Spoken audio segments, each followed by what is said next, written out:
2024 में होने वाले लोकसभा चुनाव के लिए सभी दलों के द्वारा अभी से ही तैयारी शुरू कर दी गई है। बिहार में भी सभी दलों की कसरतें शुरू हो गई हैं। नमस्कार, मैं हूं सत्या द्विवेदी आपके साथ और आप मुझे देख रहे हैं लोकमत हिंदी पर। बिहार में लोकसभा के कुल 40 सीटें हैं। ऐसे में यहां इंडिया बनाम एनडीए के बीच जोर आजमाइश होने लगी है। साल 2019 के चुनाव में जदयू भी एनडीए का ही हिस्सा था। तब एनडीए ने 39 सीटें जीती थी। किशनगंज की सीट कांग्रेस के खाते में चली गई थी। एनडीए को मिली 39 सीटों में 17 भाजपा, 16 जदयू और 6 लोजपा ने जीती थी। इस बार जदयू एनडीए छोड़ महागठबंधन के साथ है। जदयू के एनडीए से अलग होने के बाद बिहार पर भाजपा की विशेष नजर है। भाजपा की योजना इस बार बिहार के कुल 40 में से 30 लोकसभा सीटों पर खुद लड़ने की है, जबकि वो 10 सीटें सहयोगी दलों के लिए छोड़ेगी। 2014 के लोकसभा चुनाव में भाजपा 30 सीटों पर चुनाव लड़ी थी।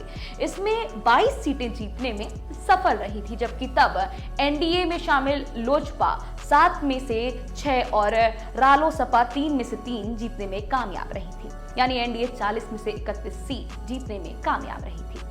उस दौरान सबसे ज्यादा 38 सीटों पर जदयू ने चुनाव लड़ा था।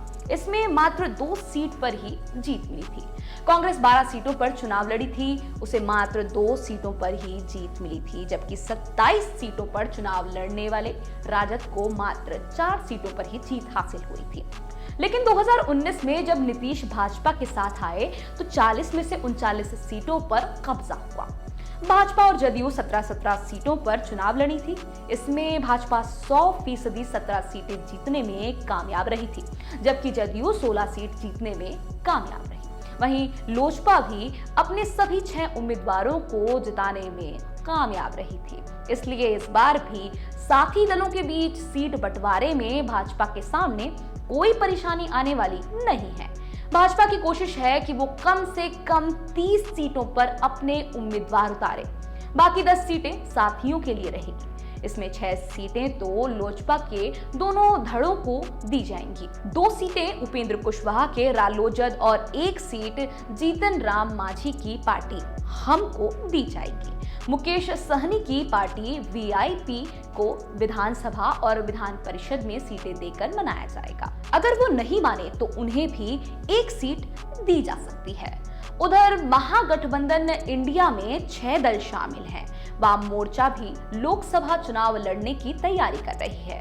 राजद, जदयू और कांग्रेस तीनों बड़ी पार्टियां हैं। 2019 के लोकसभा चुनाव में जदयू जहां 17 सीटों पर चुनाव लड़ी थी, जबकि राजद 19 सीटों पर लड़ी और कांग्रेस 9 सीटों पर। इस बार किसी भी सूरत में सीटों की ये संख्या नहीं रह सकती है।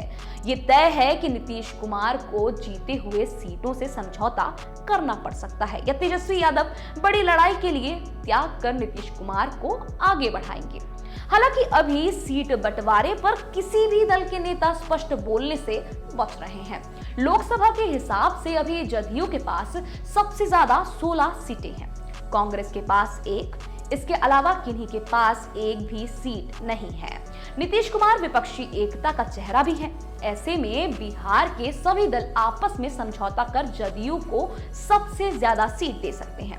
इसके बाद बाकी बची सीटों में बंटवारा कर लेंगे। हालांकि इसके आसार कम है।